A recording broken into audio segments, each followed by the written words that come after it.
All right, guys, so we're going to look at question 1C. It says, Mika invests a certain amount of money in a bank that pays compound interest at a rate of 2.5% per annum. At the end of year 2, the value of her investment is $7,564.50. It's asking us to calculate the amount Mika invests.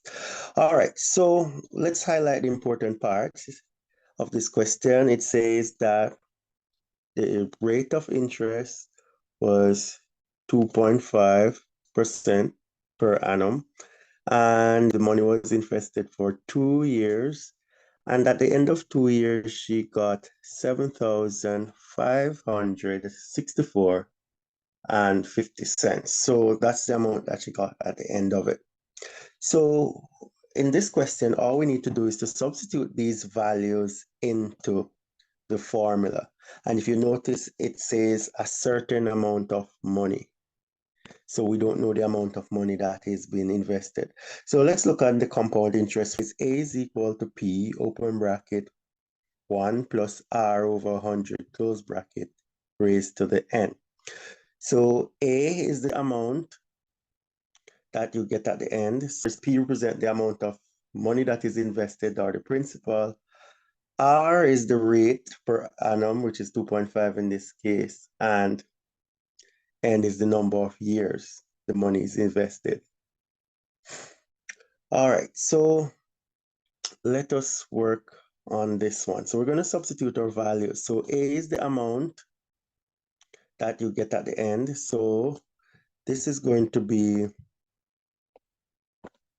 7,564. So let's put that in. 7,564.50.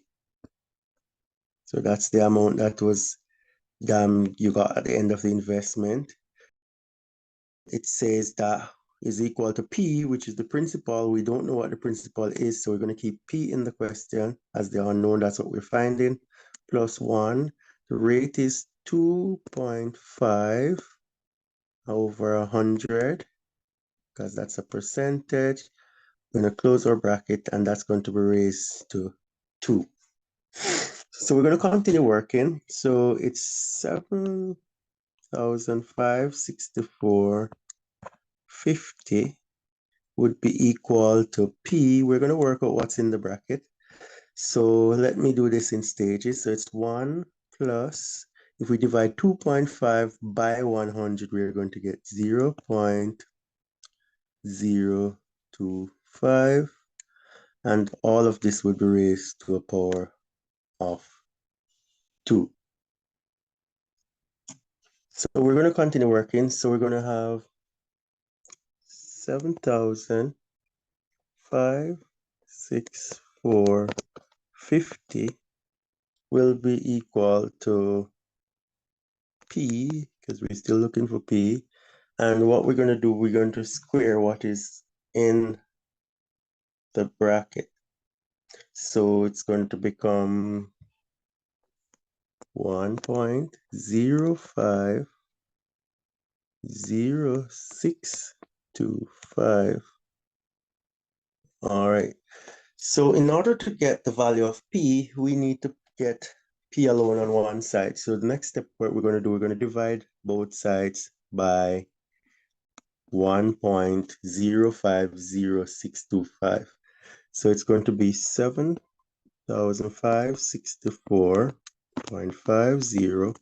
And we're going to divide this side by 1.050625. And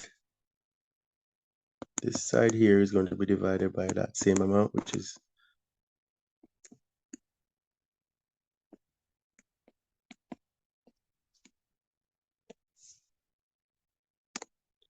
so that's going to be the same value. So we divide both sides by the same number to keep the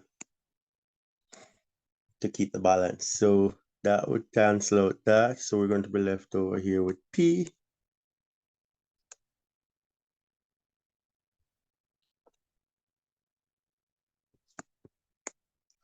And if we divide 7,564.50 by 1.050625, we're going to get 7,200. So the amount that was invested was $7,200.